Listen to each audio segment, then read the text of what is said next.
Hi, boys and girls. We are going to be focusing on context clues this week.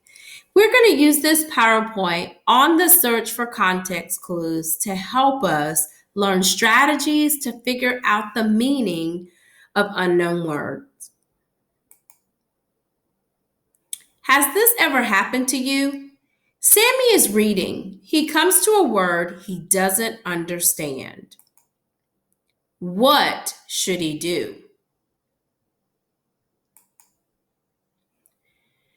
He should look for context clues. There are 5 main types of context clues. Let's take a look at them. Okay? Here's strategy or clue number 1, definition clues. Oftentimes, when you are reading, the definition is embedded or included right in the sentence where the unknown word is. Here is an example. Martin is an avid stamp collector.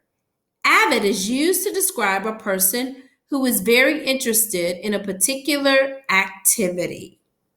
And then it says to underline the definition.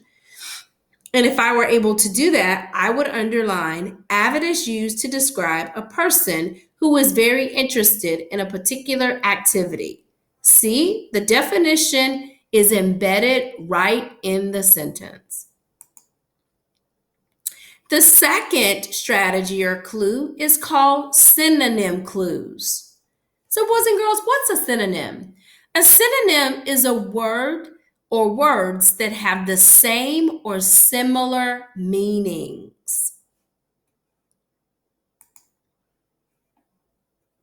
Here's an example. Erica is an avid golfer. Her dad put a golf club in her hands when she was 3 years old, and she has been passionate about golf ever since. So, boys and girls, as you take a look at the example, avid and the word passionate are synonyms. They mean almost the same.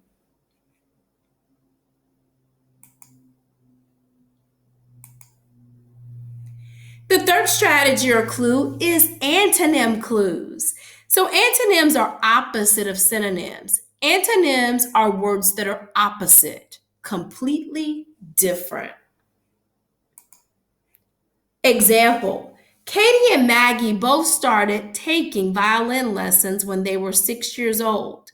Katie quit after 2 months of lessons, but Maggie has become an avid violinist in the past 3 years. So we've got one girl who quit after 2 months and one that became avid. So there you see the contrast opposites. Inference clues. This is strategy or clue number 4.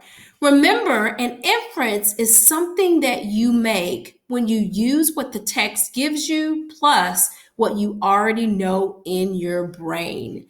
It is not always spelled out in the text for you. You have to use your prior knowledge and what you learn from the text.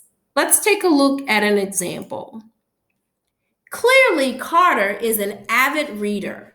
Whenever I see him walking down the hall, he is reading his book while he is walking.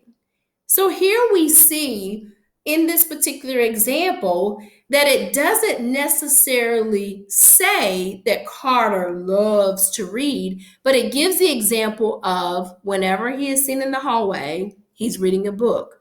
So that allows us to know or helps us make the inference that he is a passionate reader or an avid reader. Someone who reads while he is walking down the hall must love to read. I think an avid reader is someone who loves to read. The fifth clue or strategy is an example clue. So sometimes examples are embedded within the sentence with the unknown word. Example, Jackson is an avid basketball player. He plays on 2 teams, and I see him outside shooting hoops every morning before school. So the example clue here shows if Jackson plays on two teams and he's shooting hoops every morning before school, he must be passionate about basketball. He must love it. He must be an avid basketball player. Let's search for word meanings using context clues. So let's work through these together. Blake was devastated when his ice cream cone fell on the sidewalk. What do you think devastated means? Devastated. Think about how you would feel if your ice cream cone fell on the sidewalk.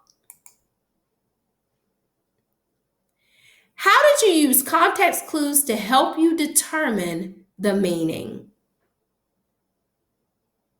So, boys and girls, in this particular text, did we see an antonym? Did we see a synonym? Did we make an inference? Was there an example?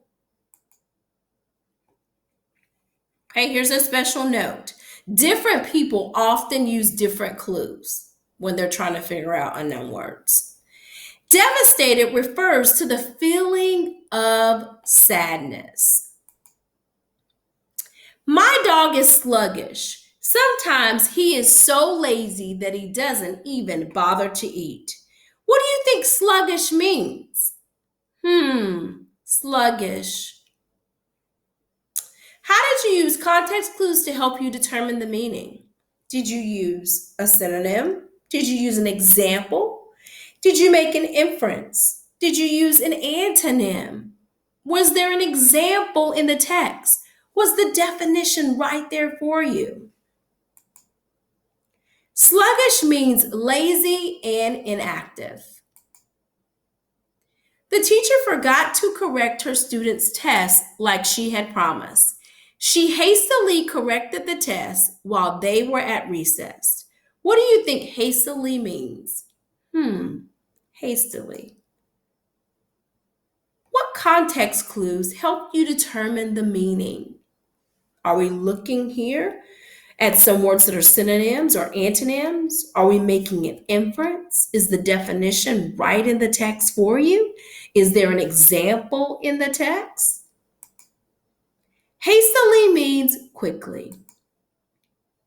My older sister is so vain. She takes forever to get ready in the morning, and she won't leave the house without a mirror in her purse. What do you think vain means? How did you use context clues to help you determine the meaning?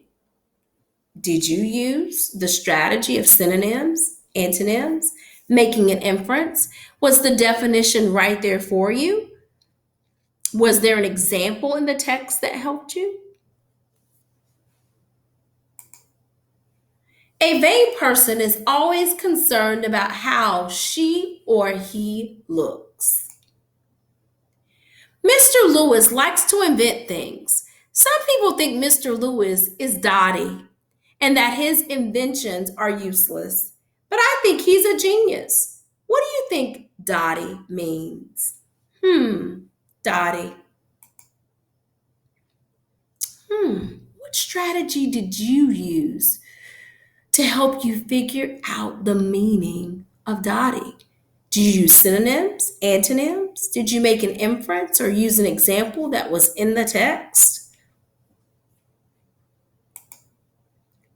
Dotty means crazy. Great job, boys and girls.